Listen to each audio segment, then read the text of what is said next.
The Word of God is alive and powerful, sharper than any two-edged sword, piercing even to the dividing asunder of soul and spirit, and of the joints and the marrow, and is a critic of the thoughts and the intents of the heart. All Scripture is God-breathed and is profitable for doctrine, for reproof, for correction, for instruction in righteousness, that the man of God might be mature, thoroughly equipped unto all good works. Study to show thyself approved unto God, a workman that needeth not to be ashamed, rightly dividing the word of truth. His Lord said to him, Well done, good and faithful servant. You are faithful over a few things. I will make you ruler over many things. Enter into the joy of your Lord. Matthew 25:21.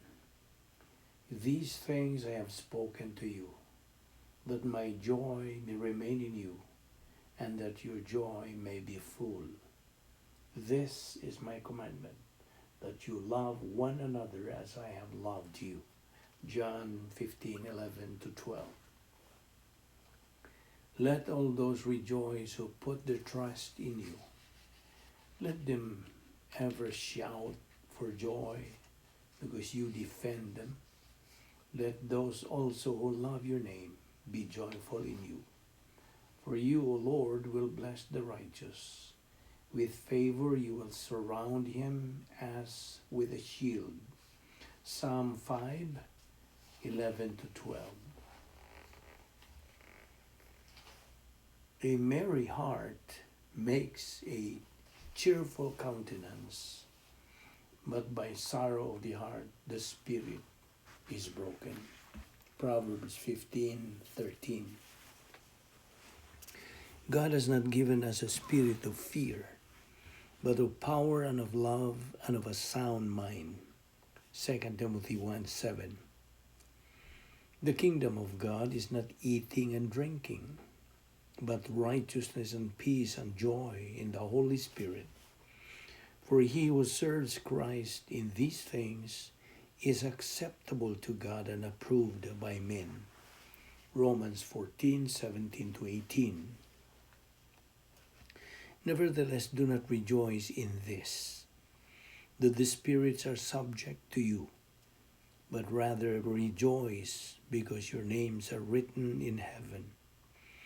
In that hour Jesus rejoiced in the Spirit and said, I thank you, Father, Lord of heaven and earth, that you have hidden these things from the wise and prudent and revealed them to babes. Even so, Father, for so it seemed good in your sight. Luke 10:20-21. A merry heart does good, like medicine, but a broken spirit dries the bones. Proverbs 17:22. And you became followers of us and of the Lord, having received the word in much affection with joy of the Holy Spirit. 1 Thessalonians 1:6. Sa dili pa kita magapadayon, sa pagtuon sa pulong sa Diyos ni ining adlaw wagi kinahanglan atong pagtumandam sa tagsa-tagsa nato kakaugalingon. We have to examine our conscience, our soul, if we are still having some sins that we have not confessed yet. We are mandated by God's Word to use the principle of 1 John 1:9, which is the recovery technique, or otherwise called the rebound technique, which is the confession or admission that we have committed those sins. So, kay kining mga sala nga napakanato kini mahimong babag, they become barrier to our study of the Word of God. So, gikinahanglan ka na atong ikumpisal sa dili pa kita magapadayon sa pagtuon sa pulong sa Dios. Kaya ang 1 John 1:9 nag-iingon, if we confess our sins, God is faithful and just to forgive us our sins and to cleanse us from all unrighteousness. Kung alang kanimo higala nga wala pa'y kalwasan, dapit ka. Dili ang pagkumpisal, kundi ang gamit niya ng imong free will so you can make the most important decision, the decision to believe in Christ as your Lord and Savior.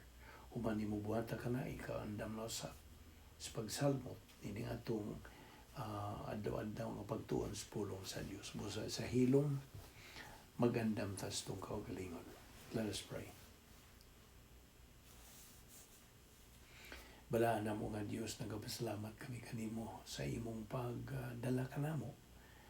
Pag-usab, nining dapita ron kami makapadayon sa among pagtuon sa imong balaang pulong.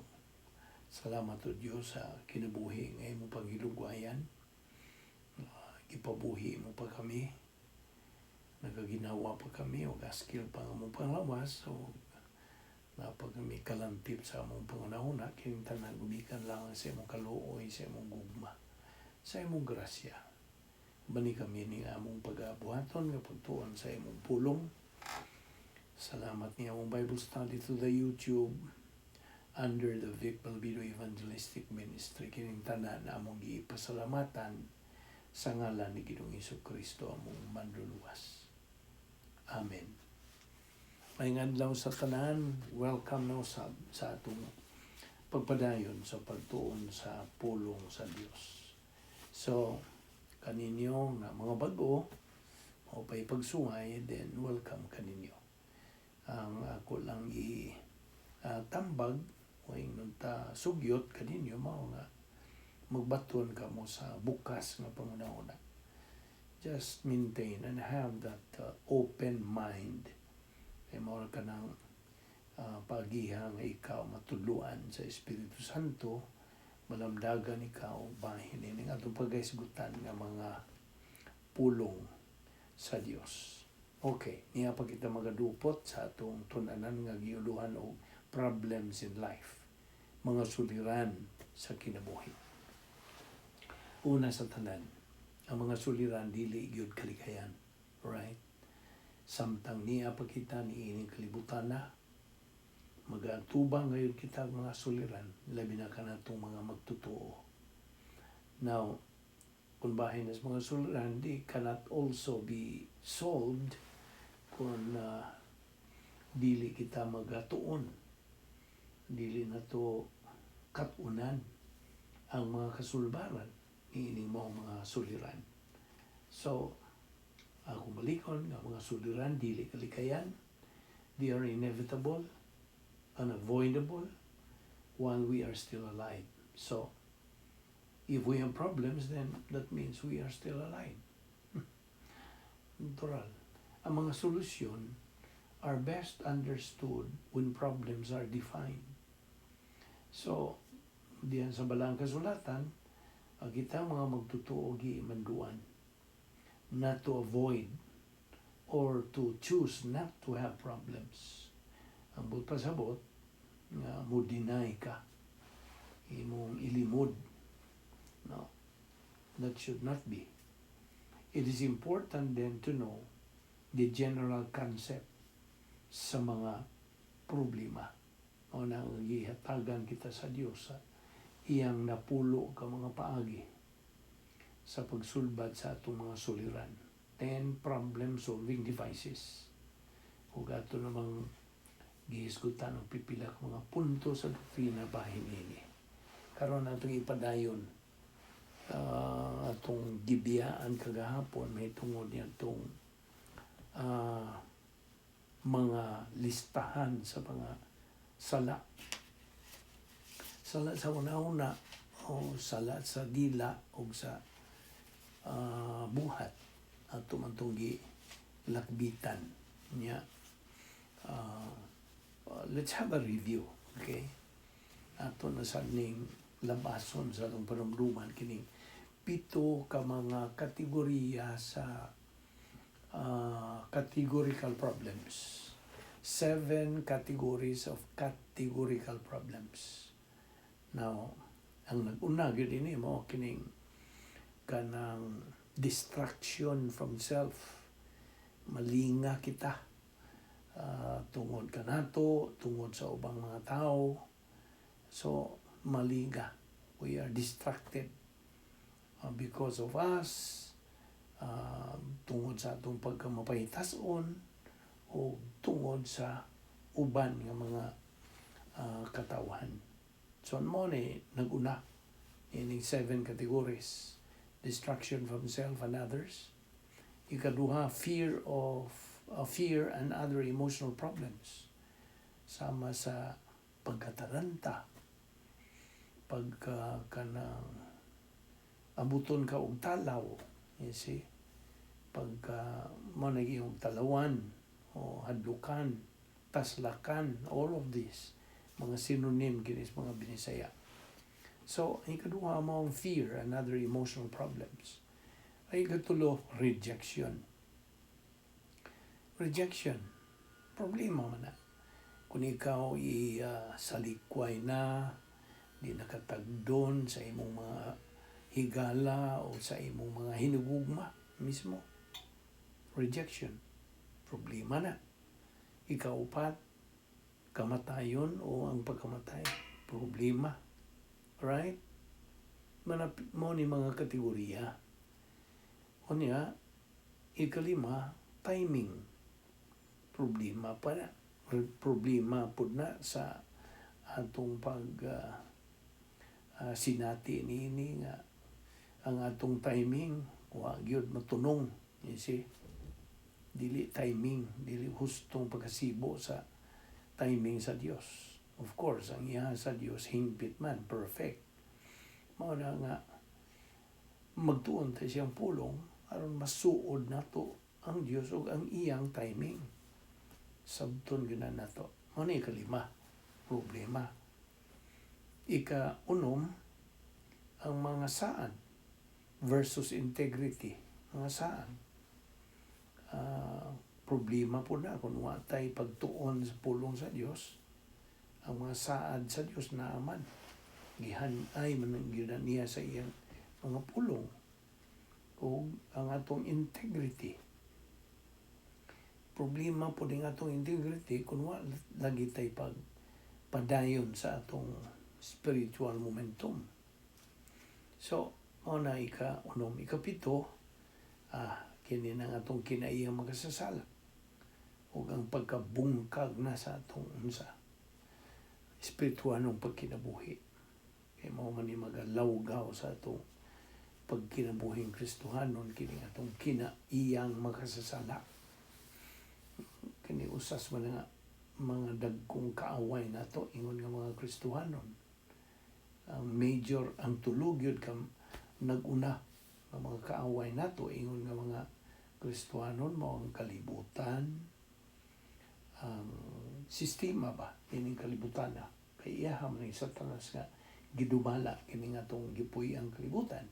Okay, ang sistema ni di kay kining kalibutan kay iya magyud sa Dios ang pagpasabot kining kalibutan nga atong gipuy-an gidumala man lagi sa kaaway sa Dios o kaaway nato na si Satanas ug ang mga demonyo. Mao na nga mao ni magalawgaw sa atong Kristohanong pagkinabuhi ug mao ni ang tulo man gud ning mga nag-una nga mga kaaway nato ingon nga mga Kristohanon, the world, the devil, the flesh.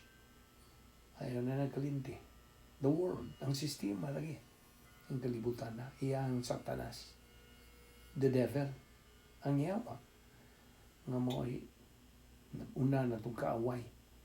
Kaaway sa Diyos o kaaway na itong mga Kristohanon. O, ay katulungan itong kinaya makasasala. Okay? Now, bahin sa kahadlok, unsa may diferensya tuod nining talawan ug isog? What is the difference? Okay, unas tanan. Kung bahin na kahadlok, pagkahadlok, a coward cannot think under pressure. Mao na siya. He cannot think under pressure. Kaya under pressure man siya sa diha nga na ay maghahasol na ay kanang makalinga niya. So, he becomes a coward. So, he cannot think under pressure, but a brave person, tao ang atong gisgutan, ha? What ang mag-iisgot o magtotoo ba o di magtotoo. A brave person can with a relaxed mind. Noon a brave person, mga isog, makahuna-huna sila, makagamit ba sila huna-huna nga bisas piiton siya. Now, kung bahay mas pagtuon sa pulong sa Diyos, by the way, concentration is required. Ang imong pagpunting mo, bitaw ng atong kanunay balik-balik yun nato nagpahinumdom ni mo nga. Kung magtuon tas pulong sa Diyos, ipunting yun nato ngadto sa kanang mga prinsipyo nga nagapaluyo ni atong gitun-an nga mga pulong sa Diyos. Concentration, therefore, and focus is required in studying Bible doctrine. Atong hinumduman yun yung prinsipyo.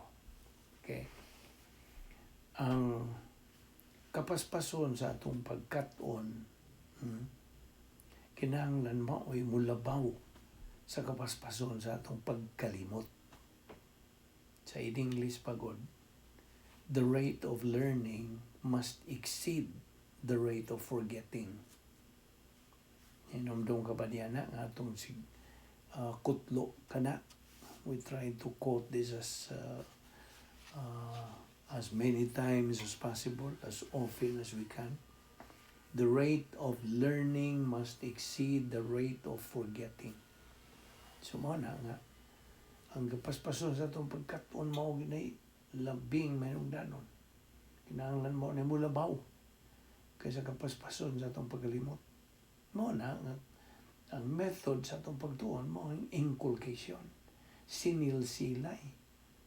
Di man masilsil ang usa ka kanang doktrina kung kasar na nimo tuni. Di gyud masilsil. It will never sink in our mind. Mao bitaw nga the best teacher is repetition. Inomdom ka sa gagmay pa ta. Sa elementarya patang gatuon ini. The best teacher is repetition mo. Nagatong atong mga maestra kanyan to, mga maestro. Balik-balik itong ilang pagtudlo.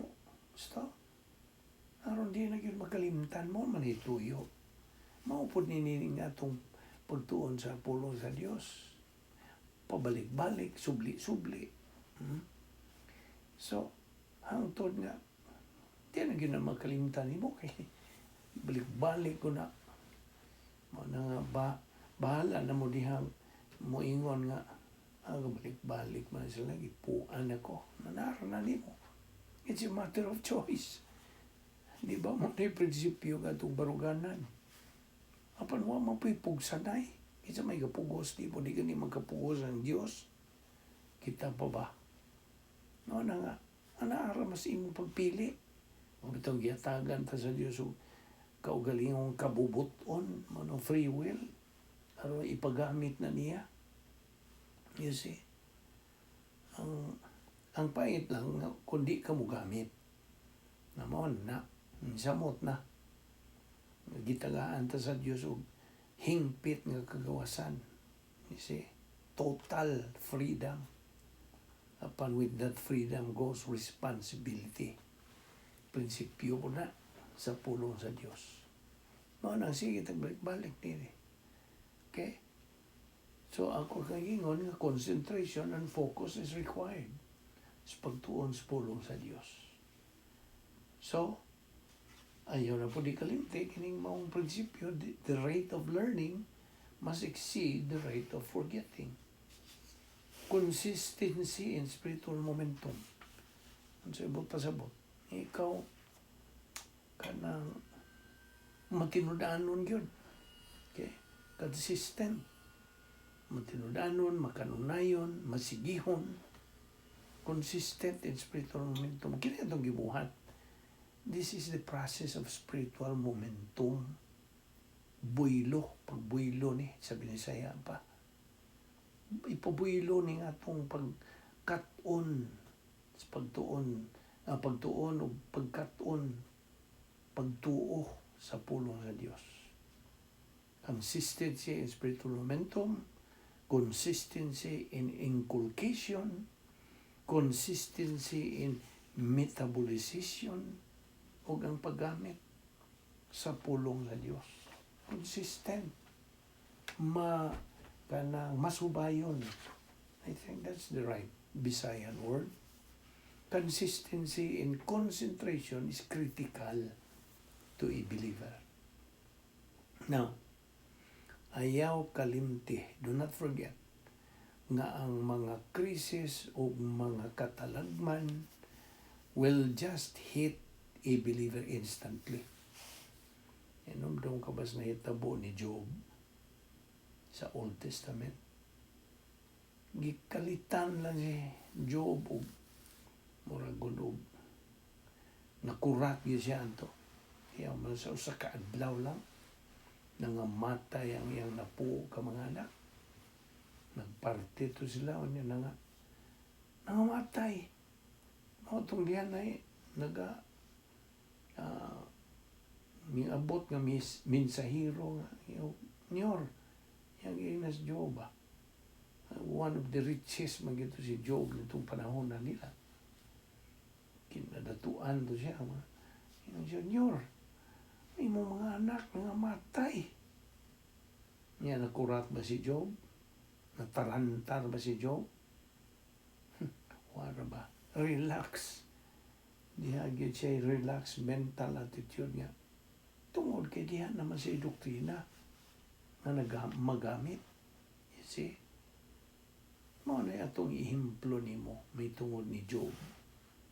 He was that good example sa kapagkaisog mental attitude na mao na nga wag siya matarantaron sa noy iyang gitubag. Ba siya mga ala pangara o ba may nga nang tarantar wala ba relax kayo si Job. Mingon man siya dayog, the Lord giveth, the Lord taketh away. Blessed be the name of the Lord. Na wag yun siya tarantar. So timan o ayaw na ni kalimti nga ang mga krisis o mga katalagman mo abot ra na natong mga magtutuo instantly. Ang pangutana ug moabot na makay magamit. Tubaga na. This is between you and God. Kay kung wa kay pagtuon sa pulong sa wa kay gana, wa kay gugma, wa kay kainit, wa kay tinguhas kanang kat-on, wa kay pagpanumbaling na mo na giingon saan man imo man ang kabubuton. So wa kay magamit, tarantar yu ka. You are a loser believer which God does not want you to be. Ang kabubuton sa Diyos nga ikaw magmalinaogon. Dili pildiro. Kasabot ka. So, sa diha nga mo kanang mudangat kini mga krisis o mga katalagman o niya. Di na madha og simbako. Di man ang Kristohanon wa na sa iyang diksyonaryo kini simbako. Wala. Kaya ang Kristohanon nga na ay doktrina na ipulong sa Dios lig-on siya. Di siya matarog. Di siya matarantar. Amo ni ang process katong itunan. So, sa diha nga mo hapak na sa magtutuo kadto atong ingog mga krisis o mga katalagman. Naa ba ang pangutana? Naa ba siya'y does he have the skill to handle them? Naa ba siya'y kahana sa pag-atubang nila with ease, with courage? Mao na. Remember? Ayaw na nakalimti. Katong nitabo laging Job. See? Wa gyud siya mapakyas when the disasters hit him. No.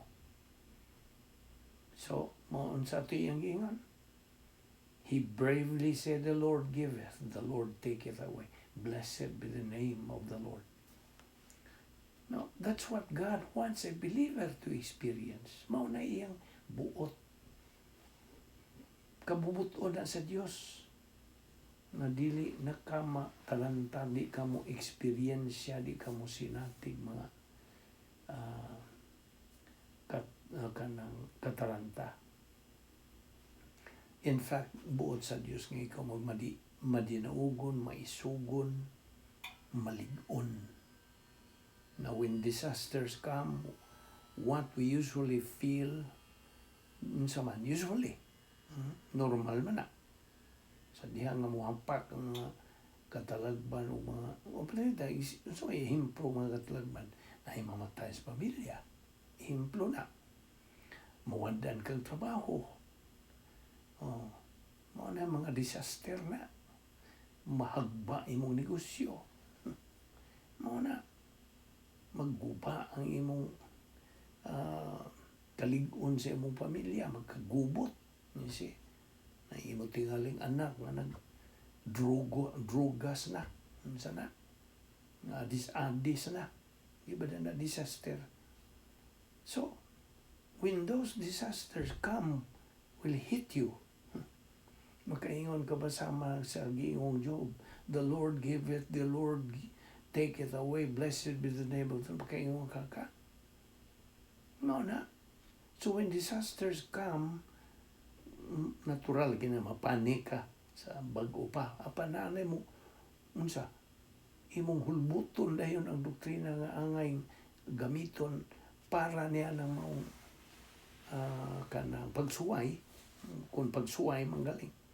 Na kay unsa? Na kay kaligunan.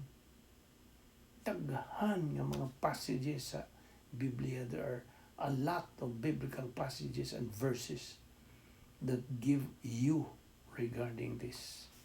Na imong mahulbot dayon. Na unsa man nimo, unsa may imong mahulbot kun wa ka lagi alamang sa pulong sa Dios. Saon man. Produkto na kasi imong desisyon. So mao na nga importante kay niya itong ipag-isbutan labing minungdanon ni sa atong Kristohanong pagkinabuhi. Naranan nimo. Kay duha ra man lagi ka klaseng magtotoo nga niya ning kalibutan na, pildero o mananaw. Kanang winner or loser. Pili. Imo nang kapilian. Kung buot ako'y imong pangutanon ako. Nga mang magpildiro man ko. Ang lang ko mananaog yun. Na kung buot kang mahimong mananaog, winner believer, then mao ni proseso nga mando sa Dios kanato nga magsigit ang tuon sa iyang pulong. Nanarana nimo. Kay it's a matter of priority. Mao bitaw ni usas mga hinungdan ni mga kagubot karong panahon na ni atong kalibutan.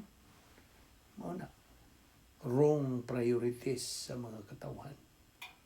Bagang duot sa katawan wa gyoy hustong priority. Unsa magi hustong priority be? Nato mga magtuto natural ang pulong sa Dios. Mao man gyud. Unsa pa may lain? Nga mao man ang paagi sa Dios nga mailan natog kinsa ug unsa siya, mailan natog unsa ang iyang kabubuton, iyang plano, iyang tuyo. You see? Ang sama, mo nang kaguliyang niya itong panginabuhi kay wa man tay magamit. We have no capacity for life. Kasabot ka? Nagkaguliyang, nagkagubot, nagkadaiya, say nga na, karaw-karaw naman higiingon sa akong amigo. Nagkaraw-karaw na itong kinabuhi kay mo na produkto rata sa atong desisyon. Mao bitaw ng kadaghanan sa mga Kristohanon karong panahon na, of course, wa man pud ta mo single out kadaghanan karong panahon na kung imo na ganing dapito nas magtuon tas pulong sa Dios, mag-Bible study ta sa may ilang itubag dayon. Wa ko'y panahon na busy kayo ko mo na busy ang labing mayungdanon unta wa gyud niya panumbalinga tuwahin noon siya sa mga unsa details of life, mga kahilayan man na, mga hudyaka man na, mga kalipayong kalibutanon man na.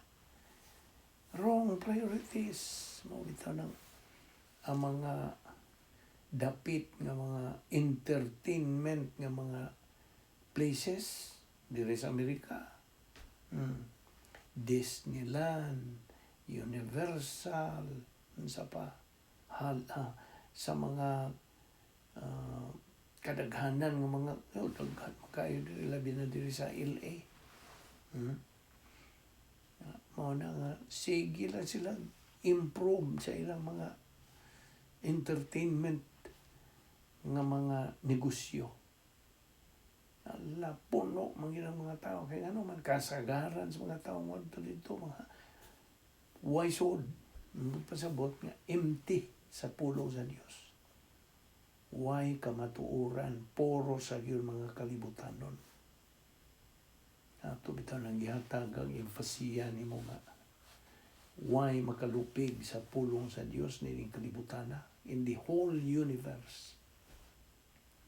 In fact, duhara ka mga butang nga dili na mahanaw hangtod. Unsa man? Pulong sa Dios ug ang Dios. Di na mahanaw, di na mawagtang, it will live forever and ever. Ang pagpasabot niya na, there are only two immutables in the whole universe. God and His Word. Kadungog ka. Maura na'y labing minungdanon sa tanan. Sa may gisulti sa Dios sa iyang pulong yun mismo diha sa Isaias 55:8-9, Isaiah 55:8 and 9, unsa may gisulti diha sa Dios mismo. My thoughts are not your thoughts. Nga kung mga una-una dili ang imong mga una-una. Dili sama si mong una-una. My ways are not your ways, saith the Lord. For as the heavens are higher than the earth, so are my ways higher than your ways, and my thoughts than your thoughts. Kalupig pa ang atong mga una-una sa una-una sa Dios. 1 Corinthians 2:16, saan pwede mo diha? Nga na atay mga una-una ni Kristo. Kini atong ipangtunan mga una-una ni Ginoong Hesukristo. Just imagine, una-una sa Dios musuod diya sa imong una-una. Nga natuhop naman sa imong pagkatuon, imong gituhuan, mutuhop na diya sa imong kalag o sa imong pag-una-una, o na imong gamiton. Ang resulta, unsa man, sa Dios. Ang resulta. Kung buhat ka mga maayong binuhatan, then ka na resulta, sa Dios. Divine good works. You see? Apan kung magamit lang kas mga unang mga tawahanon, kalibutanon, mga mahilas, mga ngilan, mga talamayon, sa may resulta. Kung mabuhat ka mga maayo, kanang maayuha, di na badawat sa Dios na ibaw ka. Kaya ka na, gikumpara na o gitandi na sa mga mahugaw nga trapo sa tubangan sa Dios. Baho na sa tubangan sa Dios. Ludon ang Dios, ana. You see? Kaya nga naman, ka na mga maayong binuhatan, imong ibuhat, pinaagi o pinasika sa mga tawanon, kalibutan ng mga panguna, na sa kalibutan. That is human good works. In fact, itandi man na diha sa Korinto, itandi na og kahoy ko ugod na gamit. Dusliti na, di ba na mo sila o muog daw na sa may agantihan sa Dios. Whereas kung magbuhat ka mayong binuhatan nga pinasikad, ginamit ang pulong sa Dios, nauna sa Dios din, ang resulta, kanang maayong binuhatan nimo mahog na silver, gold, precious stones, pilak, kanang bulawan, o mga mahalong mga bato, na jusliti na, maugdaw ba din na, musiga ba din na, maura na mo barog, maura na gantihan sa Diyos. Kung ikaw magtutuo, kini, these good works will be evaluated kano sa human sa pagsakdaw. After the rapture will take place the judgment seat of Christ. Dili gid kay paghukom. That is evaluation time. Our good works will be evaluated. Ana na diha mo nagiingon sa kumingo, ana makita. So, mao ni nga itong ipanghisgutan ng mga butanga. Kay naghisgot man lagi ta og kahadlok, fear. Mao na nga Deuteronomy, okay, nablihin mong Biblia karon. Diha sa Deuteronomy 31 verse 6. Deuteronomy 31 verse 6, nag-ingon kini sa English. Be strong and courageous. Do not be afraid or terrified because of them. Ano sa manig them? Well, of course, mga disaster, mga pagsuway, sa nadiha, mga kanang katalagman, mga krisis. Do not be afraid or terrified because of them. For the Lord your God goes with you. Na, ang iyang mga pulong na di si mong kalag, uban kanimo sa pag-atubang yana. O He will never leave you nor forsake you. He, kinsa maning He, ang Diyos. Natural. Di yung kaniya biyahan. Iya ko nang saan. Unya versikulo 8, ang sige sulti. The Lord Himself goes before you. And will be with you. He will never leave you nor forsake you. So, dugangan pa ginag. Do not be afraid. Do not be discouraged. Unya diri pod sa Isaias, adto ta sa Isaiah, chapter 41 verse 10. Kung makaampas ka, suwat na di sa mong notebook. Isaiah 41:10, ang sige sulti, do not fear, for I am with you. Do not be dismayed, for I am your God. I will strengthen you and help you. I will uphold you with my righteous right hand. Pagkanindot niya ng saad sa mga saad niya sa Diyos. Psalm 56:3. Isuwat po na. Salmo 56, versikulo 3. When I am afraid, I will put my trust in you. Na, sa diha nga ako mahadlok, akong ibutang kung pagsalig diha kanimo. So pagtuo, faith we can see here is a requirement in reverse concentrating sa pulong sa Diyos. Kung mo recall kita sa pulong sa Diyos, ang atong pagtuo mo ay gikinahanglan.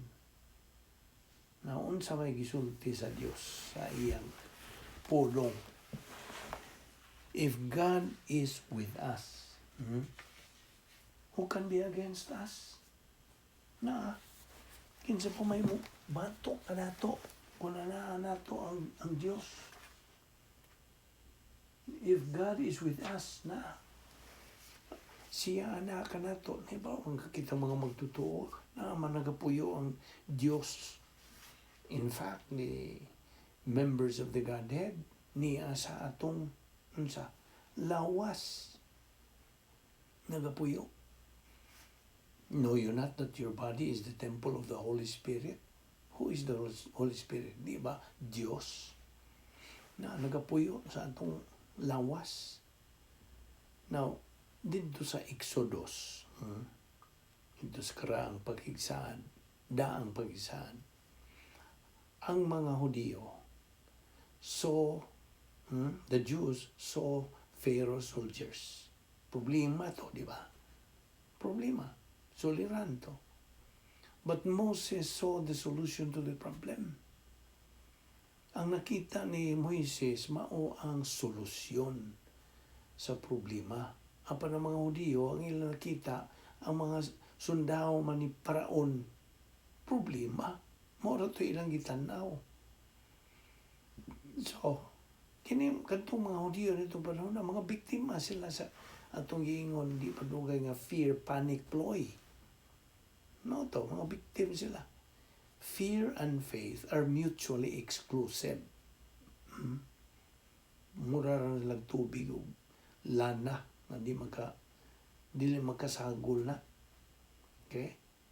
Water and oil cannot be mixed together. Now, unsa may mga gasulti may tungod din adversity. Unsa may adversity sa Bisaya? Katalagman. Adversity. Okay. Katalagman.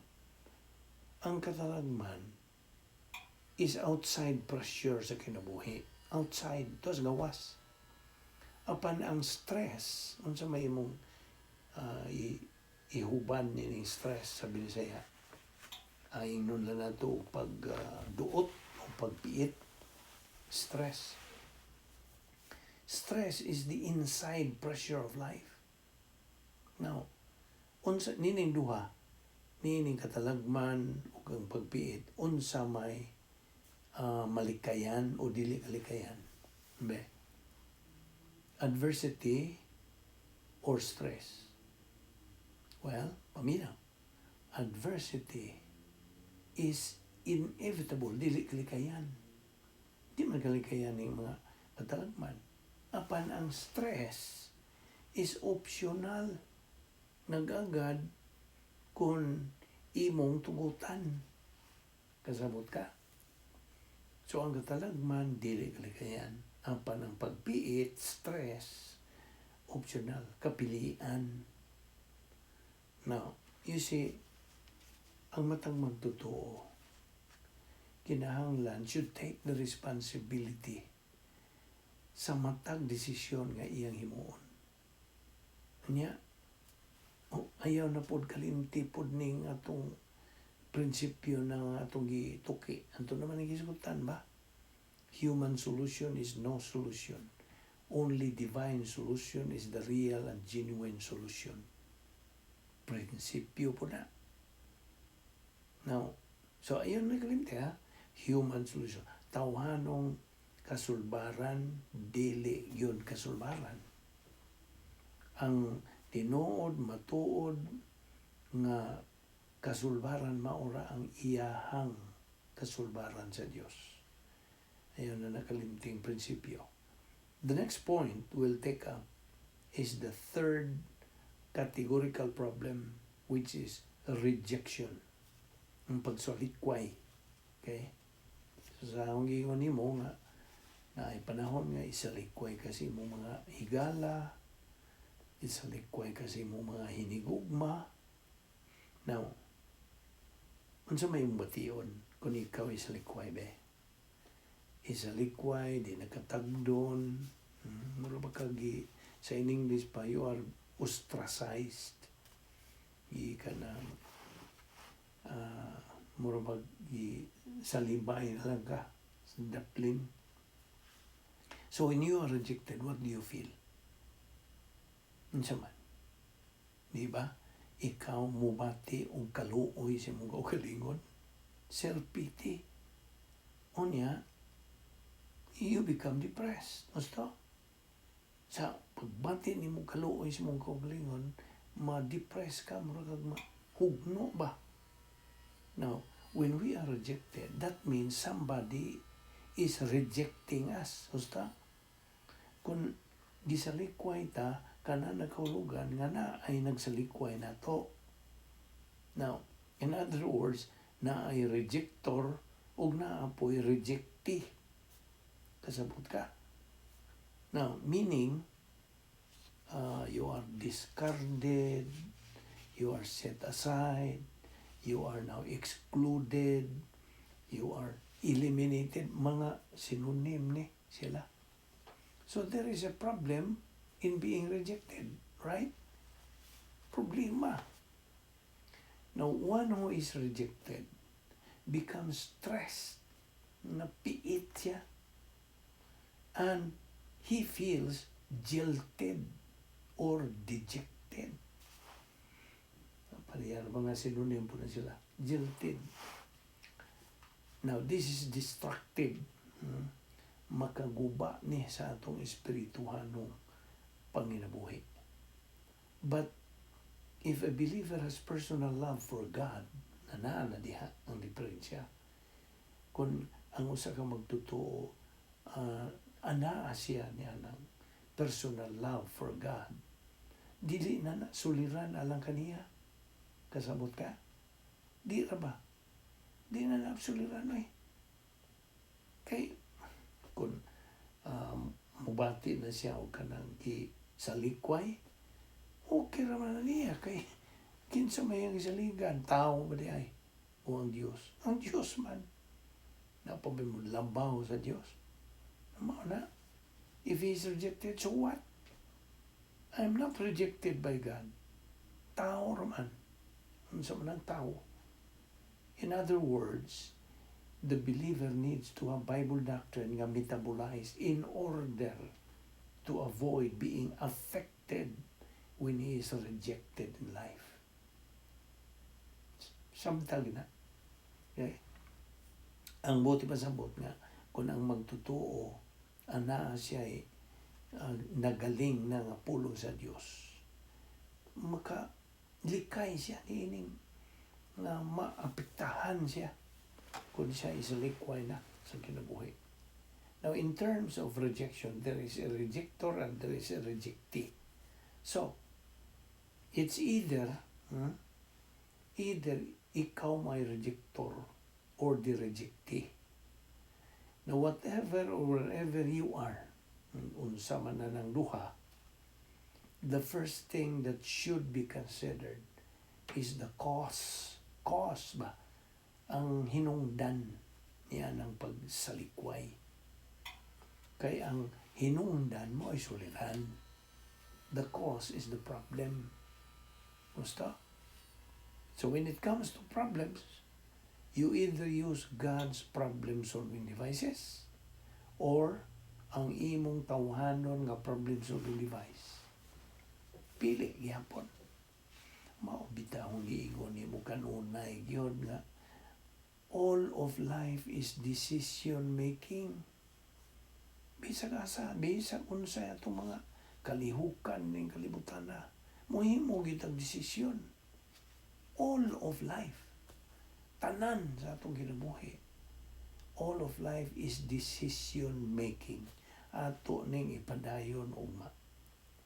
Kanindot kay ning maong pagtulunan ang gikinahanglan ato gyud isil-sil na gyud sa atong alimpatakan aron kita makaandam gyud ayon. Hinumdum ka sa plano sa Dios. The plan of God is ang description. The plan of God is a problem identifier, problem anticipator, problem preventor, and problem solver. Kita nimo? Ato ni padayon ugma, magampo ta. Amahan mo nga Dios, nagapasalamat kami kanimo niini imong pagtudlo kanamo, pagpatinaw kanamo, pagpaklaro kanamo sa imong kamatuoran nga among maggamit ngayon o Dios sa mga dawadlang panginabuhi. nga kini imong mga pulong mutuhop na giunta sa among kalag ug kini mahimong bahin na gyud sa among pagkinabuhi. Without your word, we cannot do anything sa among Kristiyanong pagkinabuhi. Ini lamang paghihang nga kami masibo ngayon sa imong plano, tuyo, kabubuton, mga mando. Salamat o Diyos, nini among Bible study nga among ginahimo adlaw-adlaw, agi sunod pag tuman sa imong mando kanamo o Diyos nga kami patubuon sa among kalag pinagis pagtuon sa imong pulong. Dasiga kini among ang mga subscribers nga nagasunod ni among Bible study.